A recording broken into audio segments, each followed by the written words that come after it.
क्योंकि जो पार्टियां थी वो तो, जो पार्टी दिल्ली में थी वो तो नई राजनीति की प्रतीक थी। उनका कहना था नई राजनीति है, तो वो नई राजनीति के प्रणेता थे, तो नई राजनीति पे वो कुछ सुनने को तैयार नहीं थे। और उनकी नई राजनीति की जो पूरी कथा है 11 वर्ष की, हम ये नहीं कहना चाहते, एक ही पंक्ति में अगर कह दूं तो पहले कहते थे राजनीति में नहीं आएंगे, आ गए। फिर कहते थे सारी संसद और विधानसभा के लिए बड़ा आपत्तिजनक शब्द प्रयोग करते थे, असंसदीय होने के कारण मैं प्रयोग नहीं कर रहा हूं, वहां भी आ गए, उसके सिरमौर भी बन गए। शीला दीक्षित जी के लिए अभी हमारे अभिषेक मनु सिंघवी जी तो बोल रहे थे, पर वो भूल गए कि सारे ऑटो के बाहर 2013 में बेईमान जैसा शब्द लिखा हुआ। कहते थे हमारे पास तो सैकड़ों करोड़ की, सैकड़ों पन्नों की बुक है, और जब हम लोगों ने कहा कार्रवाई करो तो कहते सबूत ला के दीजिए। ये एक नई राजनीति थी। फिर कहा न भाजपा समर्थन लेंगे न कांग्रेस से लेंगे, फिर लिखित में समर्थन मांगा।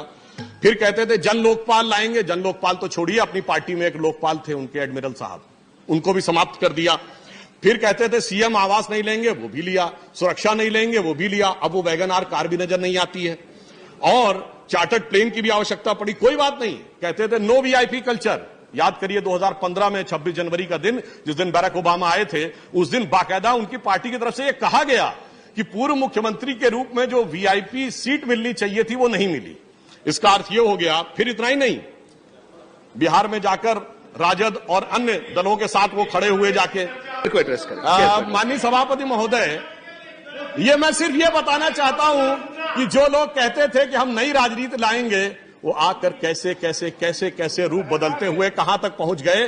तो ये अन्यथा न ले, तो इनके लिए कहना चाहता हूं एक बिंदु कि खुदा जब हुस्न देता है नजाकत आ ही जाती है, कदम गिन गिन के रखो पर कमर बल खाई जाती है। तो ये बल खाते चले गए और ऐसा बल खाए कि इन्होंने एक नई राजनीति ये जरूर शुरू की।